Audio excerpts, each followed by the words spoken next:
Kabanata 36, ang unang suliranin. Talasalitaan, ekskomunikado, isang parusa ng simbahan kung saan ang isang tao ay tinatawag o itinatakwil mula sa simbahan.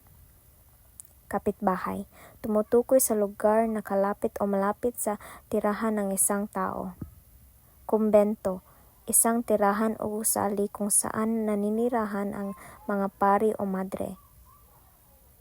Pag-estima, tumutukoy sa pagbigay ng magalang na pagtanggap. Panauhin, isang bisita o taong dumadalaw sa isang lugar. Mga tauhan, Maria Clara, kasintahan ni Ibarra, labis na nagdamdam at nagdalamhati dahil sa pagkahiwalay sa kanyang minamahal. Ibarra, ang kasintahan ni Maria Clara na naging eskomunikado sa simbahan. Tia Isabel, tiyahin ni Maria Clara, umaliw kay Maria at sumubok na ipagtanggol ang relasyon ng dalaga kay Ibarra. Andeng, isang tagapagsilbi sa bahay ni Kapitan Tiago, nagperista na gagawa ng paraan upang makausap si Maria Clara at Ibarra. Kapitan Tiago, ama ni Maria Clara, nag-utos na huwag nang makipagkita si Maria Clara kay Ibarra at pumapayag na sirain ang kanilang pagkikipag-isang dibdib. Padre Damaso, pari na nagpasiya na sirain ang pagkikipag-isang dibdib ng Maria Clara kay Ibarra. Padre Sibayla, pari na nag-utos na huwag nang tanggapin si Ibarra sa tahanan ni na Kapitan Tiago. Kapitan General, mataas na opisyal na pamahalaan na dumating sa bahay ni Kapitan Tiago bilang panauhin. Ang nangyari sa Kabanata 36. Dumating nang walang abiso ang Kapitan General sa bayan nila Kapitan Tiago, dahilan upang mamadali ang lahat sa paghahanda para sa kaniyang pagdating. Habang abala ang lahat, si Maria Clara naman ay patuloy sa pagtangis dahil sa pagbabawal ng kanyang ama na makipagkita kay Ibarra hanggat hindi nawawala ang kanyang pag-ekskomunikado sa simbahan. Sinubukan ni Tia Isabel at Anding na aliwin si Maria Clara, ngunit hindi ito natigil sa pag-iyak.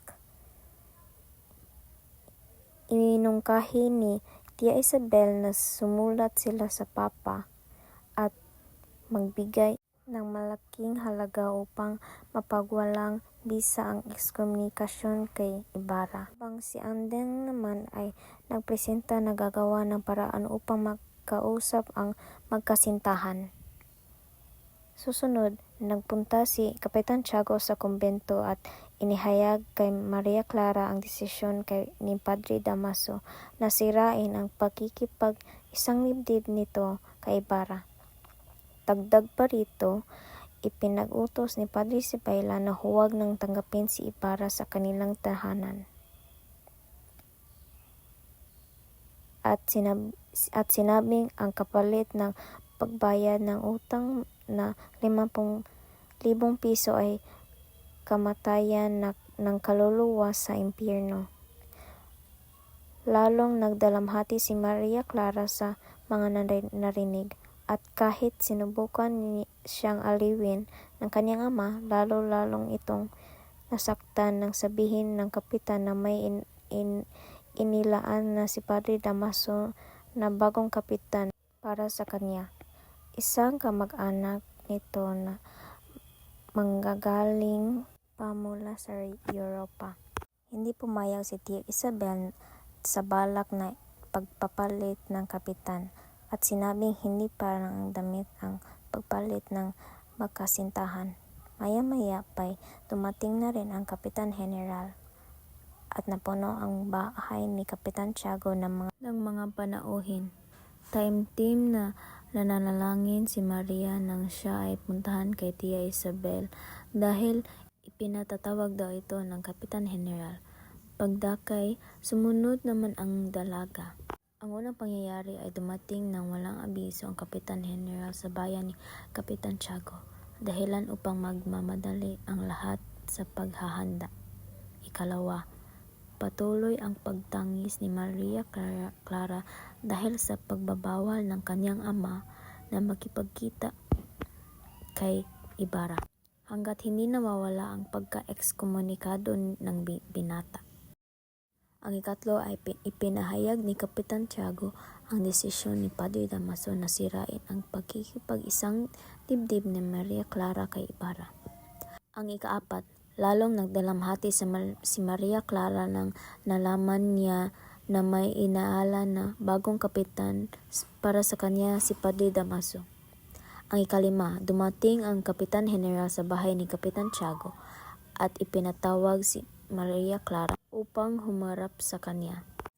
Ang aral ng kabanatang ito, ikauna, ang kabanatang ito ay napapakita na kapangyarihan ng simbahan sa bahay ng mga taong noong panahon ng mga Espanyol. Mababakas dito ang kontrol at impluwensya ng mga pari sa mga personal na buhay ng mga tao, kahit nasa mga bagay na tulad ng pagpapakasal. Ikalawa, pinakikita rin sa kabanatang ito ang kahalagahan ng pagkakaroon ng sariling panindigan. Sa kabila ng utos ni Padre Damaso, nanindigan ni Maria Clara sa kanyang pagmamahal kay Ibarra at hindi basta-basta sumunod sa nais ng mga pari.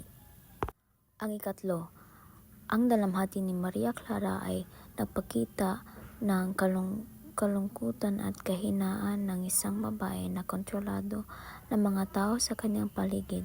Mahalaga ang kalayaan ng bawat isa sa pagpili ng kanilang kapalaran, lalo na sa mga bagay na may kinalaman sa kanilang damdamin.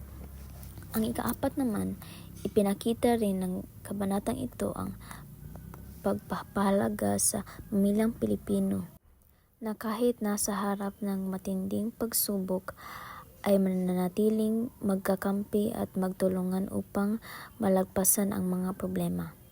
Ang ikalima, ang kabanatang ito ay nagsisimping paalala ng ang kapangyarihan at impluwensya ay maaaring magamit sa maling paraan. Minsan, ang mga taong may mataas na posisyon ay gumagamit ng kanilang kapangyarihan upang kontrolin ang buhay ng iba. Kaya't mahalaga ang pagkakaroon ng kamalayan at panindigan laban sa mga maling gawain. At yun lang. Salamat.